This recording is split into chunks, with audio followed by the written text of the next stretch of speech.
el proceso a varios meses. Sobre esta nueva implementación para procesar los casos de temor creíble y asilo, viene a aclarar todas, pero todas nuestras dudas, la abogada experta en inmigración, Laura Jiménez. Laura, gracias por acompañarnos. Un placer tenerte en el programa.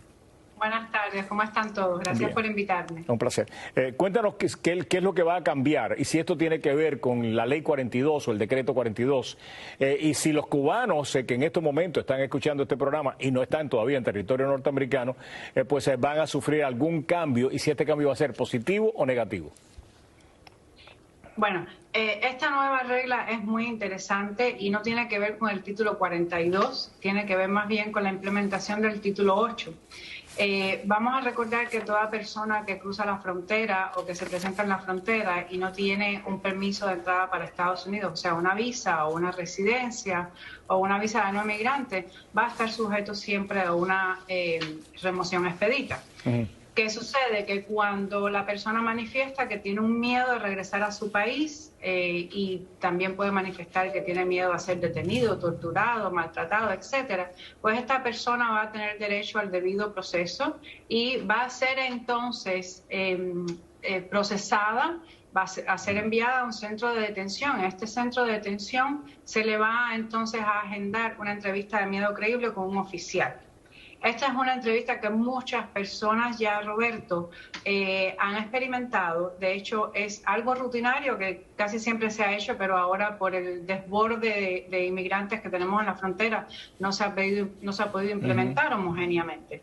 Mi consejo muy importante para todas aquellas personas que estén o que vayan a ser sujetas a este nuevo proceso es que se informen bien, que contacten a un abogado o a alguien experto en el tema para que los pueda guiar y, si puede ser posible, para esta persona contratar a un abogado, que este abogado lo represente durante esta entrevista de miedo creíble.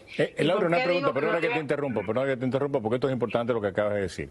Cuando una persona, por ejemplo, ya está en México, ¿verdad? Y va para cruzar la frontera y va a pedir asilo y sabe que tiene una entrevista de miedo creíble, contacta a un abogado. ¿Este abogado tiene que estar allí presencialmente o a través precisamente de videoconferencia puede representar a su defendido desde aquí de Miami, como estás tú ahora?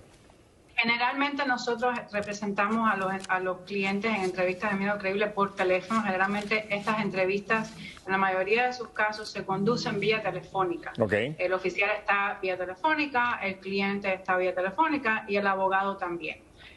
Si no están las tres personas en el mismo lugar, obviamente. Claro. Es importante, Roberto, que contacten al abogado antes. Por supuesto. De someterse a este proceso. O sea, que eso es algo que pasa continuamente. La gente acude a los abogados como al médico después que tienen el problema, ¿no?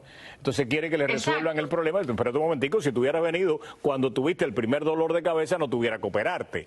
Y con los abogados sucede algo parecido, ¿no? Después que están metidos en el lío, que hablaron 40 barbaridades, que dijeron cosas que no debían haber dicho en esta entrevista de miedo creíble, pues entonces llaman a un abogado para que le saque las castañas del fuego y en algunas ocasiones simplemente imposible por no hacerlo a tiempo. Es imposible porque es una entrevista en la cual los van a poner bajo juramento y van a jurar bajo protesta a decir la verdad, que todo lo que ellos testifiquen es su realidad. Le van a hacer preguntas muy puntuales. Y de hecho, más importante aún, Roberto, esta entrevista de miedo creíble, una vez que se llene y el oficial la capture, va a ser su futura aplicación de asilo bajo este nuevo proceso. Por eso es tan importante que en este momento sí contacten un abogado para que los preparen debidamente sobre cómo expresar ese miedo, cómo manifestar los eventos que le sucedieron, las fechas importantes, etcétera. Hay muchas personas que han sufrido persecución y que ni siquiera saben que lo sufrieron. Totalmente de acuerdo. Y además, hay un viejo refrán que dice que lo barato sale caro, ¿no? Y mucha gente que está en México, entonces, chicos, ven acá cómo es esto, ¿no? No es abogado, no es abogado. Y le va a salir mucho más caro. De eso sabe Willie Allen, que cada vez que me invita a almorzar en un restaurancito barato y después le sale mucho más caro el almuerzo. Muchísimo más caro. No aprende Willy. No, Willy no aprende. Él invita a almorzar, pero no a pagar. Así es. Dale un fuerte abrazo de mi parte a él. Claro que sí, por supuesto. Lo otro, Roberto, muy importante es que, como te decía, esta entrevista va a ser la base de la aplicación para asilo.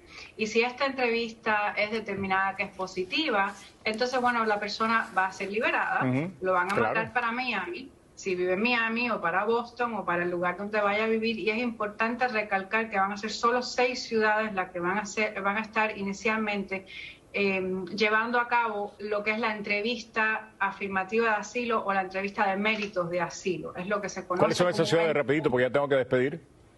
Es Miami, Boston, Los Ángeles, San Francisco y New York. Creo que me falta una. No te preocupes, ya con esas son suficientes. Creo que la otra es Newark. Ya sé. ¿Okay? Son las 6 ciudades iniciales que van a estar llevando a cabo la entrevista de méritos de asilo. Laura, muchísimas gracias. Buen fin de semana para ti De nada, y un abrazo placer. para